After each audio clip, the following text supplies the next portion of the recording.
Advocate ശങ്കു, chancellor കൂടിയായ ഗവർണറോട് മുൻ രജിസ്ട്രാർ അനാദരവ് കാട്ടി. സെനറ്റ് ഹാളിൽ മതചിഹ്നം പ്രദർശിപ്പിച്ചുവെന്ന രജിസ്ട്രാറുടെ വിശദീകരണത്തിൽ കൂടുതൽ വ്യക്തത വരുത്തണം. ഏതാണ് മതചിഹ്നം എന്ന് രജിസ്ട്രാർ വ്യക്തമാക്കണം. മാത്രമല്ല, ഭാരതാംബ കാവിക്കൊടിയേന്തിയ ഒരു സ്ത്രീയാണെന്ന അദ്ദേഹത്തിൻ്റെ പരാമർശം നിർഭാഗ്യകരമാണെന്നും ഹൈക്കോടതി നിരീക്ഷിച്ചിരിക്കുന്നു. ഹൈക്കോടതിയുടെ നിരീക്ഷണങ്ങളെ എങ്ങനെയാണ് താങ്കൾ നോക്കിക്കാണുന്നത്? തീർച്ചയായിട്ടും മുഴുവൻ ഭാരതീയരുടെയും വിചാരത്തെയും വികാരത്തെയുമാണ് ഇന്ന് ബഹുമാനപ്പെട്ട കേരള ഹൈക്കോടതി പ്രകടിപ്പിച്ചിട്ടുള്ളത് എന്നാണ് എന്റെ അഭിപ്രായം. നോക്കൂ, നമ്മുടെ നിയമങ്ങൾ പ്രകാരം ഗവർണർ എന്ന് പറയുന്നത് കേരളത്തിലെ എല്ലാ സർവകലാശാലകളുടെയും ചാൻസലറാണ്. ചാൻസലർക്ക് കീഴിൽ മാത്രമാണ് വൈസ് ചാൻസലർ ആയിക്കോട്ടെ, പ്രൊവിസിമാരായിക്കോട്ടെ, രജിസ്ട്രാർമാരായിക്കോട്ടെ ഉണ്ടാകുന്നത്. ഇവിടെ നഗ്നമായിട്ടുള്ള ഒരു പ്രോട്ടോകോൾ ലംഘനം ഉണ്ടായിട്ടുണ്ട്. ഗവർണർ പങ്കെടുക്കുന്ന, യൂണിവേഴ്സിറ്റിയുടെ ചാൻസലർ പങ്കെടുക്കുന്ന ഒരു ചടങ്ങിന് അനുമതി നിഷേധിക്കാൻ രജിസ്ട്രാർക്ക് നിയമപരമായി യാതൊരു അധികാരമില്ല. അങ്ങനെ ആ കാര്യത്തിൽ എന്തെങ്കിലും അഭിപ്രായ വ്യത്യാസം അദ്ദേഹത്തിനുണ്ടെങ്കിൽ അദ്ദേഹം അത് വൈസ് ചാൻസലറെ അറിയിക്കുകയും വൈസ് ചാൻസലറുടെ ഓഫീസ് മുഖാന്തരം രാജ്ഭവനെ അറിയിക്കുകയും രാജ്ഭവനെ അറിയിച്ചതിനെ തുടർന്ന് മുൻകൂറായി തന്നെ രാഷ്ട്രപതി പങ്കെടുക്കുന്നതിന് മുൻപേ തന്നെ ആ പരിപാടി റദ്ദാവുന്നു എന്ന് ഉറപ്പുവരുത്തുകയാണ് ചെയ്തിരുന്നത്. എന്നാൽ ഇവിടെ എന്താണ് യഥാർത്ഥത്തിൽ സംഭവിച്ചത്? ഈ പരിപാടിക്ക് മുൻകൂറായിട്ട് അനുമതി കൊടുക്കുന്നു. ഇതൊരു സ്വകാര്യ സംവിധാനം നടത്തുന്ന പരിപാടിയാണ്. സെനറ്റിന്റെ ഹാള് വാടകയ്ക്ക് എടുത്തിട്ട് ശ്രീ പത്മനാഭ സേവാ സമിതി എന്ന് പറയുന്ന ഒരു സംഘടനയാണ് അടിയന്തരാവസ്ഥയുടെ 50ാം വാർഷികവുമായി ബന്ധപ്പെട്ട പരിപാടി നടത്തുന്നത്. അതിലേക്ക് അവർ ഗവർണറെ ക്ഷണിക്കുന്നുണ്ട്. ഈ വിവരം ഇവർ നേരത്തെ യൂണിവേഴ്സിറ്റിയെ അറിയിച്ചിട്ടുണ്ട്. യൂണിവേഴ്സിറ്റി അങ്ങനെ ഒരു പരിപാടി അവിടെ നടത്താനുള്ള അനുമതി കൊടുത്തിട്ടുണ്ട്. ഇതിന്റെ അടിസ്ഥാനത്തിൽ ഗവർണർ അന്നേ ദിവസം അവിടെ വരുന്ന സമയത്ത് അദ്ദേഹം രാജ്ഭവനിൽ നിന്ന് പുറപ്പെട്ടതിന് ശേഷം അദ്ദേഹം ഈ സെനറ്റ് ഹാളിൽ എത്തുന്നതിന് മുൻപ് ഈ ഹാള് പരിശോധിക്കുന്ന രജിസ്ട്രാർ ഇവിടെ ഭാരതാംബയുടെ കാവിക്കൊടി എന്തിയിട്ടുള്ള ചിത്രമുണ്ട് എന്ന് ശ്രദ്ധയിൽപ്പെട്ടതിനെ തുടർന്ന് ഏകപക്ഷീയമായിട്ട് പരിപാടിയുടെ അനുമതി നിഷേധിക്കുകയും പരിപാടി ഏതാണ്ട് ആരംഭിച്ചതിന് ശേഷം രാജ്ഭവനിലേക്ക് VC-യുടെ അനുമതി ഇല്ലാതെ മെയിൽ അയച്ചിട്ട് ഈ പരിപാടി ഇവിടെ നടത്താൻ സാധിക്കുന്നതല്ല, അതുകൊണ്ട് ബഹുമാനപ്പെട്ട ഗവർണർ ഇതിൽ പങ്കെടുക്കേണ്ടതില്ല എന്ന് അറിയിക്കുകയാണ് ചെയ്യുന്നത്. എന്ത് നിയമപ്രകാരമാണ് ഇത്തരത്തിലൊരു അതിസാഹസം ചെയ്യാൻ ഇവിടെ രജിസ്ട്രാർക്ക് അധികാരമുള്ളൂ എന്നുള്ളതാണ് പ്രാഥമികമായിട്ടുള്ള ചോദ്യം. രണ്ടാമത്തെ ചോദ്യം, ഗവർണർ എന്ന് പറയുന്നത് ഒരു ഭരണഘടനാ സ്ഥാപനമാണ്. നമ്മുടെ ഭരണഘടനയിലാണ് ഗവർണറെ സംബന്ധിക്കുന്ന അദ്ദേഹത്തിന്റെ അധികാരങ്ങളെ സംബന്ധിച്ചും അദ്ദേഹത്തിന്റെ പദവിയുടെ മാനത്തെ സംബന്ധിച്ചൊക്കെ പറയുന്നത്. ഗവർണർ എന്ന് പറയുന്നത് സംസ്ഥാനത്തിന്റെ ഭരണ തലവനാണ്. The executive authority of the state shall rest with the governor എന്നാണ് നമ്മുടെ ഭരണഘടന വളരെ കൃത്യമായി പറയുന്നത്. അങ്ങനെ ഭരണഘടനാപരമായിട്ടുള്ള അധികാരമുള്ള സംസ്ഥാനത്തെ ഒന്നാമത്തെ പൗരനായിട്ടുള്ള ഗവർണറെ ഒരു സ്റ്റാറ്റ്യൂട്ടറി അധികാരി മാത്രമായിട്ടുള്ള നിയമസഭ പാസാക്കിയിട്ടുള്ള ഒരു നിയമത്തിന്റെ അടിസ്ഥാനത്തിൽ മാത്രം നിലവിൽ വന്നിട്ടുള്ള രജിസ്ട്രാർ എന്ന് പറയുന്ന സ്ഥാപനത്തിന് തന്നേക്കാൾ മുകളിൽ 2ഓ 3ഓ പദവികൾ യൂണിവേഴ്സിറ്റിയിൽ തന്നെ ഉണ്ടെന്നിരിക്കെ തന്റെ അധികാരങ്ങളെ മുഴുവൻ മറികടന്നുകൊണ്ട് ഗവർണർക്കെതിരെ ഒരു നടപടി എടുക്കാനും ഗവർണറെ അപമാനിക്കാനും ഇയാൾക്ക് എന്താണ് അധികാരമുള്ളത് എന്നത് പ്രാഥമികമായിട്ടുള്ള ചോദ്യമാണ്. സ്വാഭാവികമായിട്ടാണ് ഇതിനെതിരെ ഇയാളുടെ നടപടി അച്ചടക്ക ലംഘനമാണ്, ഇത് നിയമവിരുദ്ധമാണ് എന്ന ബോധ്യത്തിന്റെ അടിസ്ഥാനത്തിൽ ബഹുമാനപ്പെട്ട vice chancellor Shri doctor Mohan Kunnummal അദ്ദേഹം ഇദ്ദേഹത്തെ സസ്പെൻഡ് ചെയ്തുകൊണ്ട് ഉത്തരവാക്കിയത്. എന്നാൽ വൈസ് ചാൻസലറുടെ ഈ സസ്പെൻഷൻ ഉത്തരവിനെ പോലും മാനിക്കാതെ താൻ വൈസ് ചാൻസലറേക്കാൾ വലിയ ആളാണെന്നുള്ള ഭാവേന ഈ ഉത്തരവ് കൈപ്പറ്റാൻ വിസമ്മതിക്കുകയും അടുത്ത ദിവസം വീണ്ടും യൂണിവേഴ്സിറ്റിയിൽ ജോലിയിൽ ചെന്ന് പ്രവേശിക്കുകയും അവിടെ SFIക്കാരുടെ സ്വീകരണവും അവരുടെ ആവേശകരമായിട്ടുള്ള മുദ്രാവാക്യങ്ങളും ഒക്കെ ഏറ്റുവാങ്ങിക്കൊണ്ട് ഓഫീസിലേക്ക് പ്രവേശിക്കുകയുമാണ് അദ്ദേഹം ചെയ്തിട്ടുള്ളത്. അത് വളരെ ഗുരുതരമായിട്ടുള്ള അച്ചടക്ക ലംഘനം. ഭരണത്തിൽ നിൽക്കുന്ന ഇടത് സർക്കാരിനെ, LDF സർക്കാരിനെയും അവരുടെ കിങ്കരന്മാരായിട്ടുള്ള സംഘടനകളെയും പ്രീണിപ്പിക്കാൻ വേണ്ടി സംസ്ഥാനത്തിന്റെ ഗവർണറെയും യൂണിവേഴ്സിറ്റിയുടെ ചാൻസലറെയും വൈസ് ചാൻസലറെയും ഭാരതീയരുടെ മുഴുവൻ ദേശസ്നേഹത്തിന്റെ ഒരു അഭിമാന ബിംബമായിട്ടുള്ള ഭാരതാംബ എന്ന് പറയുന്ന സങ്കല്പത്തെയും വരെ അപമാനിക്കാൻ ഈ അനിൽകുമാർ എന്ന് പറയുന്ന രജിസ്ട്രാർ തയ്യാറായിരിക്കുന്നു എന്നതാണ് ഇവിടെ ഉണ്ടായിരുന്ന വിഷയം. ആ വിഷയത്തിൽ വളരെ ശക്തമായിട്ടുള്ള ഇടപെടലാണ് ബഹുമാനപ്പെട്ട ഹൈക്കോടതിയുടെ ഭാഗത്ത് നിന്ന് ഉണ്ടായിട്ടുള്ളത്. തന്റെ സസ്പെൻഷൻ റദ്ദ് ചെയ്യണമെന്ന് ആവശ്യപ്പെട്ടുകൊണ്ടാണ് ഇദ്ദേഹം ഹൈക്കോടതിയെ സമീപിക്കുന്നത്. സാധാരണഗതിയിൽ ഇവിടെ എല്ലാവരും പറഞ്ഞിരുന്നു വൈസ് ചാൻസലറുടെ തീരുമാനം എന്ന് പറയുന്നത് അദ്ദേഹത്തിന്റെ അധികാര പരിധിയെ മറികടന്നുകൊണ്ടുള്ള തീരുമാനമാണ്. രജിസ്ട്രാറെ സസ്പെൻഡ് ചെയ്യാനുള്ള അധികാരം വൈസ് ചാൻസലർക്ക് ഇല്ല.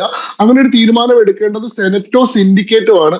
സിൻഡിക്കേറ്റിന്റെ മുൻകൂർ അനുമതിയോടുകൂടി മാത്രമേ വൈസ് ചാൻസലർക്ക് അങ്ങനെ ഒരു തീരുമാനം എടുക്കാൻ സാധിക്കുള്ളൂ എന്നാണ് ഉന്നത വിദ്യാഭ്യാസ മന്ത്രിയായിട്ടുള്ള ശ്രീമതി R. ബിന്ദു ഉൾപ്പെടെയുള്ള ആളുകൾ ഈ വിഷയവുമായി ബന്ധപ്പെട്ട അഭിപ്രായം പറഞ്ഞിരുന്നത്. അവരുടെ മന്ത്രിയുടെ കൂറ് അവിടെ ഗവർണറോടാണോ അതോ സർക്കാരിന് വേണ്ടി ദാസ്യവേല ചെയ്തിട്ടുള്ള രജിസ്ട്രാറോടാണോ എന്ന വളരെ പ്രധാനമായിട്ടുള്ള ഒരു ഭരണഘടനാ ചോദ്യം അവിടെ നിൽക്കുന്നുണ്ട്.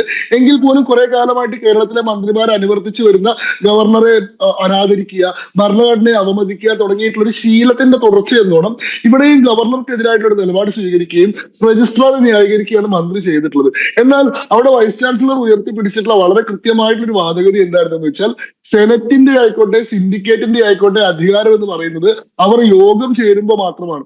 അതൊരു പെർമനന്റ് ബോഡി അല്ല, അതൊരു ടെമ്പററി ആയിട്ടുള്ള സംവിധാനമാണ്. ആ സിൻഡിക്കേറ്റ് യോഗം ചേരുന്ന സമയത്താണ് അതിന് അധികാരം വരുന്നത്. എന്നാൽ വൈസ് ചാൻസലറുടെ അധികാരം എന്ന് പറയുന്നത് സ്ഥായിയാണ്. വൈസ് ചാൻസലർ നിൽക്കുമ്പോഴും നടക്കുമ്പോഴും കിടക്കുമ്പോഴും ഇരിക്കുമ്പോഴും വൈസ് ചാൻസലറുടേതായിട്ടുള്ള അധികാരം അദ്ദേഹത്തിനുണ്ട്. അതുകൊണ്ട് തന്നെ അടിയന്തര ഘട്ടങ്ങളിൽ തീരുമാനം എടുക്കാനുള്ള അധികാരം വൈസ് ചാൻസലർക്കാണ്. എല്ലായ്പ്പോഴും സിൻഡിക്കേറ്റ് യോഗം സമ്മേളിച്ചുകൊണ്ടിരിക്കുകയല്ല, എപ്പോഴും സെനറ്റ് സിറ്റിംഗിൽ ഇരുന്നുകൊണ്ടിരിക്കുകയല്ല. അപ്പോ സെനറ്റിന്റെയോ സിൻഡിക്കേറ്റിന്റെയോ സിറ്റിംഗ് ഇല്ലാത്ത സമയത്ത് സംഭവിക്കുന്ന അസ്വാഭാവികമായിട്ടുള്ള അസാധാരണമായിട്ടുള്ള അടിയന്തരമായിട്ടുള്ള വിഷയങ്ങളിൽ ഉടനടി തീരുമാനം എടുക്കാനുള്ള അധികാരം വൈസ് ചാൻസലർക്ക് തന്നെയാണെന്നും ആ തീരുമാനം പിന്നീട് സെനറ്റിനെ അറിയിച്ചിട്ട് സെനറ്റിന്റെ അംഗീകാരം മേടിച്ചാൽ മതിയാവും എന്ന നിയമപരമായിട്ടുള്ള വാദമാണ് ഇവിടെ വൈസ് ചാൻസലർ ഉന്നയിച്ചിട്ടുള്ളത്. ആ വാദത്തെ ബഹുമാനപ്പെട്ട ഹൈക്കോടതി ശരിവെക്കുന്നു എന്നാണ് ഇന്നത്തെ നടപടിക്രമം കൊണ്ട് നമുക്ക് മനസ്സിലായത്. അതല്ലെങ്കിൽ വൈസ് ചാൻസലറുടെ നടപടി നിയമവിരുദ്ധമായിരുന്നെങ്കിൽ, തന്റെ അധികാരത്തിന് അൾട്രാവിറസ് ആയിട്ടുള്ള ഒരു പ്രൊവിഷനാണ് അദ്ദേഹം ഉപയോഗിച്ചിരുന്നെങ്കിൽ ഈ പറയുന്ന സസ്പെൻഷൻ നടപടി ഇന്ന് ബഹുമാനപ്പെട്ട ഹൈക്കോടതി റദ്ദ് ചെയ്യണമായിരുന്നു, ഏറ്റവും ചുരുങ്ങിയത് സ്റ്റേ ചെയ്യണമായിരുന്നു. എന്നാൽ ഈ കാര്യത്തിൽ സ്റ്റേ കൊടുക്കാൻ ബഹുമാനപ്പെട്ട ഹൈക്കോടതി വിസമ്മതിച്ചു. അതായത് ഇന്ന് ഹൈക്കോടതിയുടെ മുന്നിൽ ഈ വിഷയം പരിഗണനയ്ക്ക് വന്നിട്ടും വിശദമായിട്ടുള്ള വാദപ്രതിവാദങ്ങൾ ഉണ്ടായതിനു ശേഷവും അടുത്ത വാദം കേൾക്കുന്ന തീയതി വരെ വൈസ് ചാൻസലറുടെ ഇദ്ദേഹത്തെ സസ്പെൻഡ് ചെയ്തുകൊണ്ടുള്ള തീരുമാനം നിലനിൽക്കും എന്നാണ് ബഹുമാനപ്പെട്ട ഹൈക്കോടതി പറയുന്നത്. അപ്പൊ ഇന്ന് അടിയന്തരമായിട്ട് സ്റ്റേ കിട്ടിയില്ല എന്നത് ഈ രജിസ്ട്രാറെ സംബന്ധിച്ചിടത്തോളം വലിയ തിരിച്ചടി തന്നെയാണ്. രണ്ടാമത്തെ കാര്യം, ഈ കാര്യത്തിലുള്ള ഹൈക്കോടതിയുടെ ഒരു മനോഭാവം കൂടി ഇന്നത്തെ പ്രൊസീഡിങ്സിൽ പുറത്തു വന്നു എന്നുള്ളതാണ്. ഇവിടെ സിൻഡിക്കേറ്റിന്റെ സെനറ്റിന്റെ നിയമങ്ങൾ അനുസരിച്ച് ഈ സെനറ്റ് ഹാൾ വാടകയ്ക്ക് കൊടുക്കുന്നതിനുള്ള ഒരേ ഒരു വിലക്ക് എന്ന് പറയുന്നത് അത് മതസംഘടനകളുടെ മതപരമായിട്ടുള്ള പരിപാടികൾക്ക് കൊടുക്കരുത് എന്നത് മാത്രമാണ്. രാഷ്ട്രീയ പരിപാടികൾക്ക് പോലും കൊടുക്കാറുണ്ട് എന്നാണ് ഞാൻ മനസ്സിലാക്കുന്നത്. എന്നാൽ അവിടെ നടന്നിട്ടുള്ള ഈ പത്മനാഭ സേവാ സമിതി സംഘടിപ്പിച്ചിട്ടുള്ള ഈ അടിയന്തരാവസ്ഥയുടെ 50-ാം വാർഷികം എന്ന് പറയുന്നത് ഒരു മതസംഘടന നടത്തുന്ന മതപരമായിട്ടുള്ള സ്വഭാവത്തിലുള്ള ഒരു മതപരിപാടി ആയിരുന്നില്ല. അങ്ങനെ ഇരിക്കെ അതിന് അനുമതി നിഷേധിക്കാൻ രജിസ്ട്രാർക്ക് യാതൊരു അധികാരവും ഉണ്ടായിരുന്നില്ല. അങ്ങനെ ഇരിക്കെ ഒരു തെറ്റായ വാദം ഉന്നയിച്ചുകൊണ്ടാണ് ഇദ്ദേഹം ഈ അനുമതി നിഷേധിക്കുന്നത്. എന്ത് പറഞ്ഞുകൊണ്ടാണ്? മതപരമായിട്ടുള്ള ചിഹ്നങ്ങൾ പ്രദർശിപ്പിച്ചു എന്നാണ്. ഭാരതാംബയുടെ ചിത്രത്തെയാണ് അവിടെ മതപരമായിട്ടുള്ള ചിഹ്നം എന്ന് പറയുന്നത്. ബഹുമാനപ്പെട്ട ഹൈക്കോടതി ഇന്ന് എടുത്തു ചോദിക്കുന്നു, എന്ത് മതപരമായിട്ടുള്ള ചിഹ്നമാണ് അവിടെ കാണിച്ചിട്ടുള്ളത്? അപ്പോ അവരാദ്യം പറയുന്നത്, ഈ പറയുന്ന അനിൽകുമാറിന്റെ അഭിഭാഷകർ ആദ്യം പറയുന്നത് ഒരു ഹിന്ദു ദേവതയുടെ ചിത്രം കാണിച്ചു എന്നാണ്. അപ്പൊ ബഹുമാനപ്പെട്ട ഹൈക്കോടതി ചോദിക്കുന്നത്, ഏത് ഹിന്ദു ദേവതയുടെ ചിത്രമാണ് കാണിച്ചത്? അപ്പൊ അദ്ദേഹം വീണ്ടും പറയുന്നു, കാവിക്കുടി ഏന്തിയിട്ടുള്ള ഒരു സ്ത്രീയുടെ ചിത്രമാണ് കാണിച്ചത്. അപ്പൊ ഹൈക്കോടതി വളരെ രൂക്ഷമായിട്ടുള്ള ഭാഷയിലാണ് അവരോട് പ്രതികരിച്ചിട്ടുള്ളത്. കാവിക്കുടി ഏന്തിയിട്ടുള്ള ഒരു വനിത എന്ന് ഭാരതാംബയെ പരാമർശിക്കുന്നത് അത്യധികം ദൗർഭാഗ്യകരമായിട്ടുള്ള നിർഭാഗ്യകരമായിട്ടുള്ള സംഭവമാണ്. ഇന്ത്യൻ സ്വാതന്ത്ര്യ സമരത്തിന്റെ ആകെ വികാരത്തെ പ്രതിനിധീകരിക്കുന്ന ഇന്ത്യൻ ദേശീയ മുന്നേറ്റത്തിന്റെ ഒരു പ്രതിബിംബമായി ഭാരതീയർ മുഴുവൻ മാതൃഭാവത്തോടുകൂടി ആരാധനയോടുകൂടി കാണുന്ന ഒരു സിമ്പലാണ് ഭാരതാംബ എന്ന് പറയുന്നത്. ആ ഭാരതാംബയെ കേവലം ഒരു പതാക ഏന്തിയിട്ടുള്ള വനിത എന്ന് വിശേഷിപ്പിക്കുന്നത് ദൗർഭാഗ്യകരമാണെന്ന് പറയുമ്പോൾ ഇത് യഥാർത്ഥത്തിൽ ഹൈക്കോടതി ആ അഭിഭാഷകനോട് മാത്രം പറയുന്നതല്ല, ഈ വാദം ഉയർത്തിപ്പിടിക്കുന്ന രജിസ്ട്രാറോടും ഈ വാദം ഉയർത്തിപ്പിടിക്കുന്ന ഇടതുപക്ഷ സംഘടനകളോടും ഈ വാദം ഉന്നയിച്ച് മുന്നേ ഗവർണറുടെ പരിപാടിയിൽ നിന്ന് ഇറങ്ങിപ്പോയിട്ടുള്ള ഈ LDF-ലെ പല മന്ത്രിമാരോടും CPM എന്ന് പറയുന്ന സംഘടനയോട് തന്നെയാണ് ബഹുമാനപ്പെട്ട ഹൈക്കോടതി ആ ഓർമ്മപ്പെടുത്തൽ നടത്തിയിട്ടുള്ളത്. നിങ്ങൾ കുറെ കാലമായിട്ട് കേരളത്തിൽ നടത്തിക്കൊണ്ടിരിക്കുന്ന ഒരു പ്രത്യേക വിഭാഗത്തെ പ്രീണിപ്പിക്കാൻ വേണ്ടി ഭാരതാംബയെ നിന്ദിക്കുന്ന ഈ നടപടി അത് ദൗർഭാഗ്യകരമാണ്. അതിന് ജുഡീഷ്യറിയുടെ ഭാഗത്തു നിന്നുള്ള ഒരു പിന്തുണ കിട്ടില്ല എന്നത് വളരെ വ്യക്തമാണ്. രണ്ടാമത്തെ കാര്യം എന്താണ്, ഇവിടെ ഈ രജിസ്ട്രാർ എന്ന് പറയുന്ന മനുഷ്യന്റെ ഇരട്ടത്താപ്പ് തന്നെ പുറത്തു വന്നു കഴിഞ്ഞു എന്നുള്ളതാണ്. ഇയാൾ മുൻപ് ABVP-ക്ക് ഭരണമുള്ള ശ്രീ അയ്യപ്പ കോളേജിലെ പ്രിൻസിപ്പളായി ജോലി ചെയ്യുന്ന സമയത്ത് ഇയാള് സ്റ്റാഫ് എഡിറ്ററായി പുറത്തിറക്കിയിട്ടുള്ള അയ്യപ്പ കോളേജിന്റെ മാഗസിന്റെ ആദ്യത്തെ പേജിൽ ഭാരതാംബയുടെ ചിത്രമാണ് ഉണ്ടായിരുന്നത്. അന്ന് ഭാരതാംബ ഒരു വർഗീയ ചിഹ്നമാണെന്നോ ഒരു മതപരമായിട്ടുള്ള വിഭജനത്തിന്റെ ചിഹ്നമാണെന്നോ അദ്ദേഹത്തിന് അഭിപ്രായം ഉണ്ടായിരുന്നില്ല. അന്ന് അദ്ദേഹം പങ്കെടുത്തിട്ടുള്ള നിരവധി പരിപാടികളിൽ വേദിയിൽ ഭാരതാംബയുടെ ചിത്രമുണ്ട്.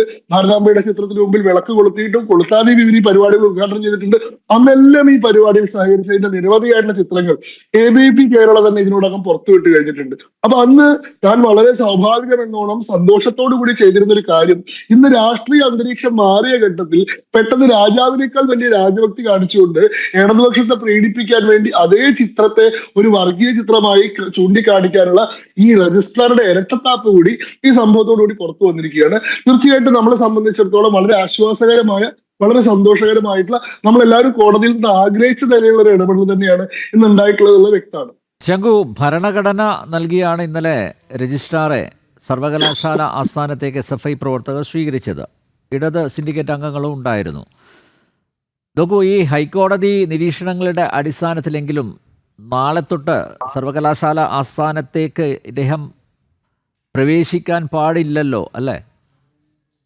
ബഹുമാനപ്പെട്ട ഹൈക്കോടതിയോടുള്ള ആദരവ് ഇവർക്ക് ഏതെങ്കിലും കാലത്ത് ഉണ്ടെങ്കിൽ, അങ്ങനെ പതിവായിട്ട് അങ്ങനെ കാണിച്ച് കണ്ടിട്ടില്ല. ഇവർക്ക് അനുകൂലമായി വിധി പറയുന്ന സമയത്ത് ചക്രക്കോടതി എന്നും, ഇവർക്ക് എതിരായ വിധി പറയുന്ന സമയത്ത് ബൂർഷ്വാ കോടതി എന്നും കോടതിയെ പരിഹസിക്കുന്ന ശൈലിയാണ് സാധാരണ ഇടതുപക്ഷത്തിന്റെ ഭാഗത്ത് ഉണ്ടായിട്ടുള്ളത്. അതല്ലെങ്കിൽ കേരളത്തിലെ നിലവിലുള്ള VC-മാരുടെ കാര്യത്തിൽ ബഹുമാനപ്പെട്ട സുപ്രീം കോടതിയുടെ ഉത്തരവിന്റെ അടിസ്ഥാനത്തിലാണല്ലോ മുൻ ഗവർണറായിട്ടുള്ള ആരിഫ് മുഹമ്മദ് ഖാൻ എല്ലാ VC-മാരെയും പിരിച്ചുവിടുകയും പുതിയ VC-മാരെ അപ്പോയിന്റ് ചെയ്യുകയും ചെയ്തത്. ആ തീരുമാനത്തെ ഈ പറയുന്ന സർക്കാരോ ഈ പറയുന്ന ഇടത് സംഘടനകളോ ഈ പറയുന്ന യൂണിവേഴ്സിറ്റിയിലെ ഉദ്യോഗസ്ഥന്മാരെ അംഗീകരിച്ചിരുന്നില്ലല്ലോ. ഗവർണർ അപ്പോയിന്റ് ചെയ്തിട്ടുള്ള VC-മാരെ വകവെക്കാതിരിക്കുകയും ഇപ്പൊ VC-ക്ക് മേലുള്ള ഒരു അധികാര സ്ഥാപനമായിട്ട് സർക്കാർ അപ്പോയിന്റ് ചെയ്തിട്ടുള്ള രജിസ്ട്രാർമാരെ പ്രതിഷ്ഠിക്കുകയും ചെയ്യുന്ന ശൈലി കോടതിയോടുള്ള അനാദരവ് തന്നെയാണല്ലോ അടിസ്ഥാനപരമായിട്ട്. അതുകൊണ്ട് ഇന്നത്തെ ഇപ്പൊ ഒരു തിരിച്ചടിയുടെ പശ്ചാത്തലത്തിൽ പെട്ടെന്ന് ഇവർക്ക് കോടതിയോട് ബഹുമാനം ഉണ്ടാവുമെന്ന് ഞാൻ കരുതുന്നില്ല. പക്ഷെ ഇദ്ദേഹത്തിന്റെ കോടതിയിലെ നടപടിക്രമങ്ങൾക്ക് വലിയ തിരിച്ചടി കിട്ടാതിരിക്കണമെങ്കിൽ ഇദ്ദേഹം ഓൾറെഡി കോടതിയെ സമീപിച്ചു കഴിഞ്ഞു. ഈ പറയുന്ന സസ്പെൻഷൻ ഉത്തരവിനെ ചോദ്യം ചെയ്തുകൊണ്ട് അദ്ദേഹം കോടതിയെ സമീപിച്ചു കഴിഞ്ഞു. അപ്പൊ കോടതിയുടെ മുന്നിലാണ് ഇപ്പൊ അത് സബ്സിഡീസ് ആണ് ആ മാറ്റർ. അങ്ങനെ ഇരിക്കെ കോടതി അതിന് സ്റ്റേ കൊടുത്തിട്ടില്ലാത്ത സാഹചര്യത്തിൽ അദ്ദേഹം ആ ഉത്തരവ് മാനിക്കാതെ വീണ്ടും യൂണിവേഴ്സിറ്റിയിൽ പോയി ജോലി റെസ്യൂം ചെയ്യാന്ന് പറയുന്നത് അത് കോടതിയോടുള്ള ഒരു അനാദരവായിട്ട് അത് ആ കേസിനെ ദോഷമായി ബാധിക്കും എന്ന് അദ്ദേഹത്തിന്റെ അഭിഭാഷകൻ അദ്ദേഹത്തെ ഉപദേശിക്കാൻ സാധ്യതയുണ്ട്.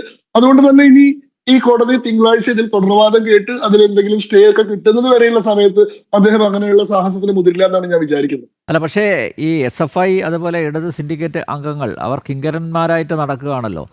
അപ്പോൾ അവരുടെ ഒരു പിന്തുണയിൽ വീണ്ടും ഈ സ്ഥാനത്ത് തുടരുന്നു. മുമ്പെങ്ങും കാണാത്തതാണ്. അതായത് വൈസ് ചാൻസലറാണ് രജിസ്ട്രാറെ സസ്പെൻഡ് ചെയ്യുന്നത്. ആ സസ്പെൻഷൻ ഓർഡറിന് പുല്ലുവിലയാണ് കൽപ്പിച്ചിരിക്കുന്നത്. ഇതിനെ നിയമപരമായി എങ്ങനെ നേരിടാൻ പറ്റും? ഇതൊരു കീഴ്വഴക്കമാക്കാനുള്ള സാധ്യതയില്ലേ? നോക്കൂ, ആ കാര്യത്തിൽ നിയമപരമായിട്ടുള്ള ഇടപെടൽ ഇതിനോടൊക്കെ ഉണ്ടായി കഴിഞ്ഞു. ബഹുമാനപ്പെട്ട ഹൈക്കോടതി ഇന്ന് ആ ഉത്തരവിന് സ്റ്റേ കൊടുക്കാതിരുന്നത് തന്നെ ഇവരുടെ ഇത്തരത്തിലുള്ള പരിശ്രമങ്ങൾക്ക് കിട്ടിയിട്ടുള്ള വലിയ തിരിച്ചടിയാണ്. ഈ കാര്യത്തിൽ ഇനി കോടതിയുടെ അന്തിമ വിധി എന്തായിരിക്കും എന്നത് വളരെ നിർണായകമായിട്ടൊരു കാര്യമാണ്. ഇവിടെ VC-യുടെ ഉത്തരവിനെ ശരിവെച്ചുകൊണ്ടുള്ള ഒരു അന്തിമ വിധി ഉണ്ടായി കഴിഞ്ഞാൽ അത് പിന്നീട് ഒരു പ്രസിഡന്റ് ആയി തുടരും. സമാനമായിട്ടുള്ള കേസുകളിൽ ബഹുമാനപ്പെട്ട ഹൈക്കോടതിയുടെ മുൻ വിധി എന്ന് പറയുന്നത് ബാക്കി എല്ലാ സമാനമായിട്ടുള്ള കേസുകൾക്കും ബാധകമാവുന്ന ഒരു പ്രസിഡന്റ് ആയി മാറും എന്നുള്ളത് നമുക്കറിയാം. ഇവിടെ ഈ കിങ്കരന്മാരുടെ പിന്തുണയോടുകൂടി നിയമവിരുദ്ധമായിട്ടുള്ള പ്രവർത്തനങ്ങൾ നടത്താൻ കഴിയുമായിരുന്ന ഒരു കാലമുണ്ട്. ആ കാലം കഴിഞ്ഞു. അത് ഇവർക്ക് പതുക്കെയെങ്കിലും തിരിച്ചറിഞ്ഞു തുടങ്ങിയിട്ടുണ്ട്. ഇവിടെ ഇടതുപക്ഷത്തിന്റെ സർക്കാർ ഭരണത്തിലിരിക്കുമ്പോൾ അവർ വിചാരിക്കുന്ന എന്തും നമ്മുടെ യൂണിവേഴ്സിറ്റികളിലും നമ്മുടെ നാട്ടിലും നടത്താൻ പറ്റുമെന്നൊക്കെ ഇവർ വിചാരിച്ചിരുന്ന ഒരു സമയമുണ്ട്. പക്ഷെ അങ്ങനെയല്ല. അങ്ങനെ ഏകാധിപത്യപരമായി, നിയമവിരുദ്ധമായി, ജനാധിപത്യ വിരുദ്ധമായി ജനങ്ങൾക്ക് മേലെ അടിച്ചേൽപ്പിക്കുന്നതോ സമൂഹത്തിൽ നടപ്പാക്കാൻ ശ്രമിക്കുന്നതോ ആയിട്ടുള്ള പരിപാടികളെ നിയമപരമായി തന്നെയും അധികാരം കൊണ്ട് തന്നെയും നേരിടാനും തോൽപ്പിക്കാനും സാധിക്കും എന്ന് പുതിയ കാലം തെളിയിച്ചിട്ടുണ്ട്. പ്രത്യേകിച്ചും കേന്ദ്രത്തിൽ പുതിയൊരു സംവിധാനം അധികാരത്തിൽ വന്നിട്ടുണ്ട്. ആ കേന്ദ്രത്തിന്റെ സംവിധാനത്തിന് സംസ്ഥാന തലങ്ങളിൽ വലിയ സ്വാധീനമുണ്ട്.